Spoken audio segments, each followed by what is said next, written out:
good. Curtis, Well, what kind of things do you expect to see from Michigan in this game offensively? Do you think Devin Gardner may be used more as a running threat than he was against you last year when they mostly kept him in the pocket, tried tailback run play action?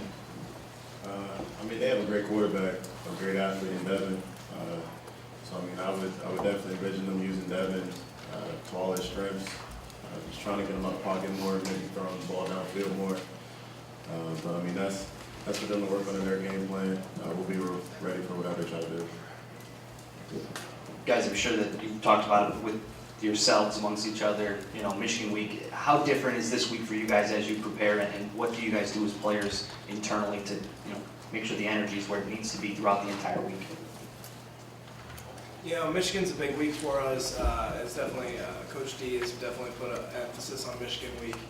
And, you know, it's a kind of the battle for the state. And so that's a big deal to us. And so, especially being seniors up here and being our last time playing them, it's really special for us. So you can kind of throw records out the window in this game.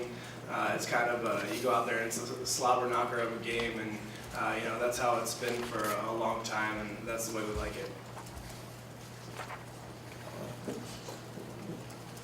Can I follow that up real quick? 2 years ago, when you guys were in the Scandalar's building, the case was empty. What was that feeling like, knowing that, you know, you had it here, you liked it here for a few years, that it was gone? How do you guys look back to those feelings to draw that emotion when you guys, you know, look at this, Jeremy? Yeah, you know, we wanted to win the game and we lost it in a close game. We know at the same time we got to play harder, come out with the win and play harder, and not, you know, take too much of not lost to it. Just continue to get it back and eventually work hard to get it. This is for any of the players. You guys have handled Michigan pretty well lately, and yet there still seems to be this edge, and obviously the game is still important. The word that keeps coming up is personal. Why do you guys take this game so personally, for any of the three or all of the three? I think any rivalry game, you're going to take it personal. This rivalry game is, like Travis said, it's a battle for the state. Each year it's a good game.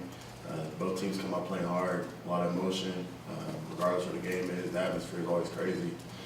So it's more so just a battle of the state, and we're playing for not only ourselves but past Spartans and from future Spartans to come. And it just comes down when you get out on the field, you really understand why the game has so much intensity behind it. I'm wondering how and why a kid from New Albany, Ohio, got engaged in this rivalry, and when the light went on for you in this. You know, I came up here, and as soon as I met with Coach D in the summer of my junior year, I knew I wanted to come here. And as soon as you come here, you know, you're all in, and Coach D talks about being all in.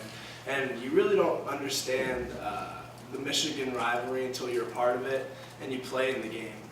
So, like you said, when you step on the field, the intensity's up there. And, you know, when you come to a big-time college football program, you know, these are the games that you love to play in because it has so much history to it, and it just has so much behind it that makes it so special. So 11 was your first game? Yes. So what was different? Hey, I mean, you just step on the field, and like I said, it's a battle for the state, and there's just so much at stake, and it's one of those games, like I said, you can throw the records out the window. It's just one of those games where you come out and both teams play so hard, and it's just kind of the epitome of college football, and you really enjoy being a part of games like that. Curtis. Time for a mic adjustment. Thank you, Louis. What, I need to get closer? Is this good? This is for Curtis. Obviously, last year, a lot of talk about the minus 48 yards rushing and all that. As a defense, do you guys use that as something, as almost like a benchmark, like that's what we want to do again? I mean, as you guys talked about it at all this week? That's not something we talk about. We understand it's a new year. We understand it's a new team. So what we did last year means nothing this year. We have the same goals every week. What we want offenses to be held under, and what we want to allow or give up as a defense. So this week, I think everybody will come ready to play, and everybody will be excited for practice. But no, there has been talk about last year. speaking of goals, for Travis and Jeremy, do you guys have any goals for what you want to do on the offensive side of the ball? And Kurtis, you said there's a goal on how many points you want to hold them under. What is that goal for this game? I think if you look in the past of these games, the team who rushes for the most wins this game. So that's going to be very important to get our rushing game going. And, so that's definitely something we're going to focus on this week. And their front seven is very physical. They play really fast. We just watched a film on them on Sunday night and yesterday. So they're going to come ready to play, and that's going to be a difficult task for us. But we need to get the run game going and have it be consistent through all 4 quarters. Yeah, just to say what Trevor said, like Coach D talked about, whoever wins, the line of scrimmage has a better chance of winning the game. So that's what we have to continue to do to get the ball rolling from the last couple of weeks. And our weekly goal every week is 17 points or less.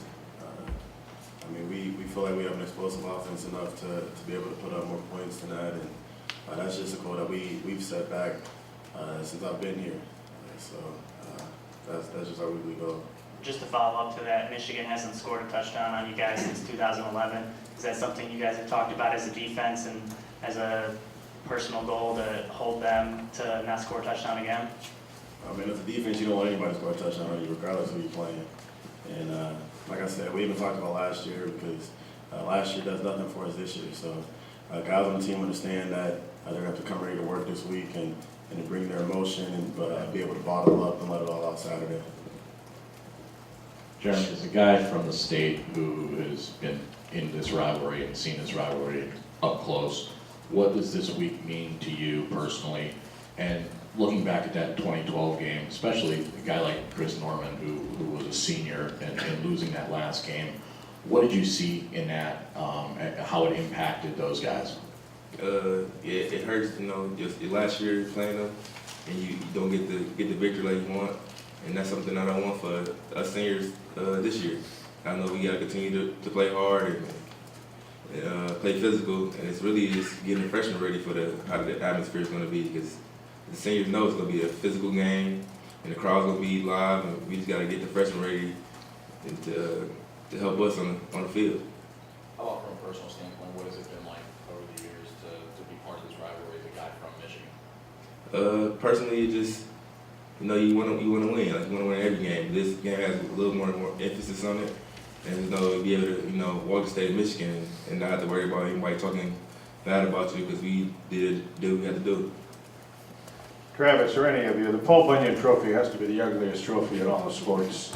How beautiful is it when it's in your locker room and you're tossing it around? I think Paul Bunyan's a beautiful man, so I'll pass that question on. When you see him in the locker room, you see guys just basically paying more attention. It kind of raises more awareness, raises more enthusiasm throughout the locker room, and when you see a trophy like that within the locker room, and it kind of brings more of an edge to you on the practice field. For Travis or Jeremy, you talked about the running game and how important that is in this game. For the last few weeks, how much success you've had then, having a couple more guys involved, that kind of step things up for this week a little bit. Take that back. Yeah, the offensive line playing a great job up front, rotate people in, keep people healthy, and they've opened the big holes for the rest of the running backs running in. So whoever's behind the offensive line is going to do a great job, and they just help the passing game open as well. Yeah, I think it's as an offensive line, when you got 3 guys back there running as hard as they do, it definitely motivates you to block for them. And they're led by Jeremy, and then you got Nick Hill, you got Delton Williams, and those guys just run so hard. And it's really a pleasure to block for guys like that. Jeremy, when you were just getting here, I think is right when the rivalry was starting to turn around a little bit. But when you were growing up and at John Glenn, was it always a lot more Michigan than Michigan State? Yeah, when I go back now, it's still a lot of Michigan fans that I never really paid attention to or even knew. Because when in high school, I didn't really pay attention to the rivalry as much as I do now as I got older. But now I realize you feel a lot better when you go home and you just be Michigan. And the fans and the people that support them looking at you.